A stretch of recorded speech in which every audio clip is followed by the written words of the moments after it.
امریکہ کی شمال مشرقی ریاست آئیڈاہو میں جنگل میں لگی آگ بجھانے کے دوران فائر فائٹرز پر فائرنگ کر دی گئی، جس کے نتیجے میں رضاکار ہلاک ہو گئے۔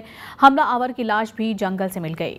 فائرنگ کا واقعہ ریاست آئیڈاہو کے شہر کوئری ڈی ایل این میں پیش آیا۔ کاؤنٹی شeriف کے مطابق فائرنگ کے وقت فائر فائٹرز جنگل کی آگ بجھانے میں مصروف تھے۔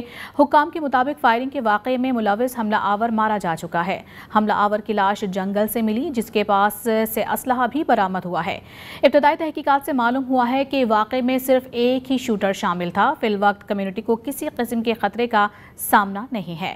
حکام نے علاقے میں سیکیورٹی صورتحال کو قابو میں قرار دیتے ہوئے کہا ہے کہ عوام افواہوں پر کان نہ دھریں۔ اب کوئی خطرہ نہیں۔ شہریوں کا گھروں میں رہنے کا حکم واپس لے لیا گیا ہے۔ مقامی پولیس نے فوری طور پر لاشیں اسپتال بھجوا کر تحقیقات بھی شروع کر دی ہیں۔ فائر فائٹر ٹیم کا کہنا ہے کہ انہیں آگ بجھانے کے لیے ریسکیو کال ملی تھی، جس پر ٹیم روانہ ہوئی اور آگ بجھانے کے دوران فائرنگ کی گئی۔ تاحال واقعے کی نوعیت کا اندازہ نہیں ہو سکا۔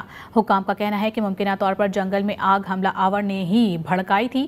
واقعے کی مزید تحقیقات جاری ہیں۔